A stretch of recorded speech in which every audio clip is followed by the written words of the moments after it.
ಸಾರ್ವಜನಿಕ ಆಸ್ತಿಗಳ ಮೇಲೆ ಪ್ರಭಾವಿಗಳ ಕಣ್ಣು. ವಾಣಿಜ್ಯ ಮಳಿಗೆ ನಿರ್ಮಾಣಕ್ಕಾಗಿ ಬಸ್ ನಿಲ್ದಾಣ ತೆರವು. ನಟಿ ತಾರಾ ವಿರುದ್ಧ ಪ್ರಯಾಣಿಕರ ಅಸಮಾಧಾನ.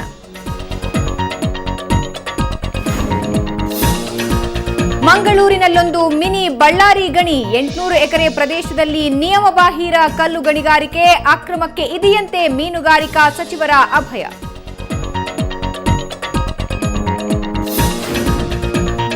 ಶಾಸಕರ ಮನೆ ಮುಂದೆಯೇ ತಲೆ ಎತ್ತಿದೆಯಂತೆ ಬಾರ್. ಅಬಕಾರಿ ಡಿಸಿ ಮಂಜುನಾಥ್ ನಡೆಸುತ್ತಿದ್ದಾರಂತೆ ಅಕ್ರಮ. ವಿಧಾನಸಭೆಯಲ್ಲಿ ಶಾಸಕ ಸತೀಶ್ ರೆಡ್ಡಿ ಗಂಭೀರ ಆರೋಪ.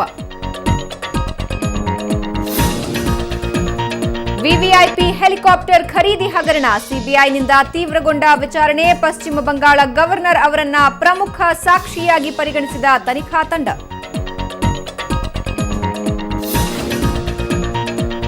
ಅಸ್ಸಾಂನಲ್ಲಿ ಕುಂಭದ್ರೋಣ ಮಳೆಯ ಆರ್ಭಟ. ಗುವಾಹಟಿ ನಗರದಲ್ಲಿ ಬಹುತೇಕ ಜಲಾವೃತ. ಅಪಾಯದ ಮಟ್ಟ ಮೀರಿ ಹರಿಯುತ್ತಿರುವ ಬ್ರಹ್ಮಪುತ್ರ ನದಿ.